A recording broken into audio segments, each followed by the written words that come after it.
Hi ಎಲ್ರಿಗೂ ನಮಸ್ತೆ. ಸೋಮವಾರದ ಮಿನಿ ವ್ಲಾಗು. ನಿನ್ನೆ ತಾತ ಊರಿಂದ ಬಂದರು.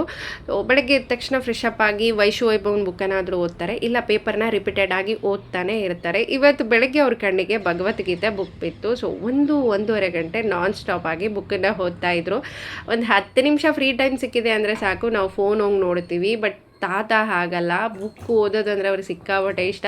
ಇನ್ನು ಭಗವದ್ಗೀತೆ ಅಂದರೆ ಅವ್ರ ಫೇವ್ರೇಟ್ ಅಂತಲೇ ಹೇಳ್ತಾಯಿದ್ರು. ಸುಮಾರು ಸರಿ ನಾನು ತೊಗೋಬೇಕು ಈ ಬುಕ್ಕನ್ನ ಅಂದ್ಕೊಂಡ್ರು ಕೂಡ ಆಗಿರಲಿಲ್ಲ ಅಂತ ಹೇಳಿ ಆ ಬುಕ್ಕನ್ನು ತೊಗೊಂಡ್ರು. ತಾತ ತುಂಬ ಸರಳವಾಗಿ ಬದುಕ್ತಾರೆ.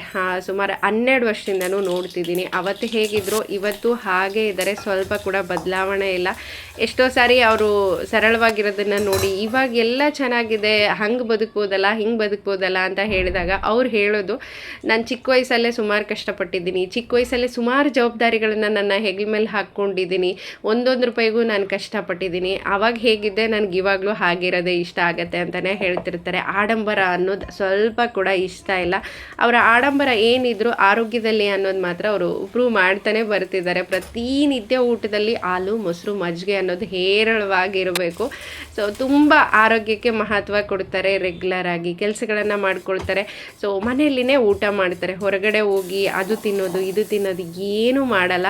ಹಿಂಗೆ ತಲೆ ಇಟ್ಟರು ಅಂದರೆ ನಿದ್ದೆ ಮಾಡ್ತಾರೆ. ಅಷ್ಟೊಂದು ನೆಮ್ಮದಿ ಆಗಿದೆ ತಾತನ ಜೀವನ. ಸೊ ಅವರು ನೋಡಿದಾಗಂತೂ ತುಂಬ ಖುಷಿ ಅನಿಸುತ್ತೆ. 74 ವರ್ಷ ಎಷ್ಟೊಂದೆಲ್ಲ ಜೀವನ ನೋಡ್ಬಿಟ್ಟಿದ್ದಾರೆ ಅವರು.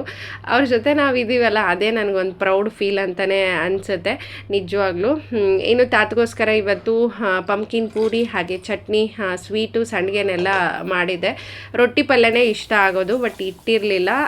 ವೈಭವ್ ಕೂಡ ಸುಮಾರು ಸರಿ ಪೂರಿ ಬೇಕು ಅಂತ ಕೇಳ್ತಾ ಇದ್ದ. ಸೊ ಎಲ್ಲನೂ ಮುಗಿದೋಗುತ್ತೆ ಅಂತ ಹೇಳ್ಬಿಟ್ಟು ಇವತ್ತು ಪೂರಿ ಮಾಡಿಕೊಂಡಿದ್ದೆ. ಖಂಡಿತ ಟ್ರೈ ಮಾಡಿ ನೋಡಿ, ಟೇಸ್ಟ್ ತುಂಬ ಚೆನ್ನಾಗಿ ಬರುತ್ತೆ.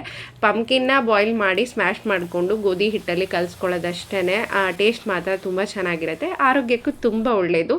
ತಾತ ಫ್ರೆಶ್ ಅಪ್ ಆಗಿ ಪೂಜೆ ಎಲ್ಲ ಮಾಡ್ಕೊಳ್ತಿದ್ದಾರೆ. ಇನ್ನು ಮೊಮ್ಮಕ್ಕಳ ಜೊತೆ ಕರ್ಕೊಂಡೇ ಅವರು ಊಟ ಮಾಡ್ತಾರೆ. ಅವರು ಓಲ್ಡ್ ಸ್ಟೋರೀಸ್ ಹೇಳೋದು, ಇಲ್ಲ ವೈಭವ್ ಅವ್ರಿಗೆ ಸ್ಟೋರೀಸ್ ಹೇಳೋದು ಮಾಡ್ತಾ ಇರ್ತಾರೆ. ಇನ್ನು ವೈಭವ್ ಟಿಫನ್ ಮಾಡಿಕೊಂಡು ತಾತನ ಜೊತೆ ಸ್ವಲ್ಪ ಆಟ ಎಲ್ಲ ಆಡ್ತಾ ಇದ್ದ. ತಾತ ಹೊರಡೋದಕ್ಕೆ ರೆಡಿ ಆದರು. ಏನು ನಿಮ್ಮ ಮನೆಯಲ್ಲಿ ಈ ಥರ ಹಿರಿಯರು ಇದ್ದಾರಾ, ಸರಳವಾಗಿ ಬದುಕೋರು? ನಂಗೆ ಕಾಮೆಂಟ್ ಮುಖಾಂತರ ತಿಳಿಸಿ. Please subscribe. Thanks for watching.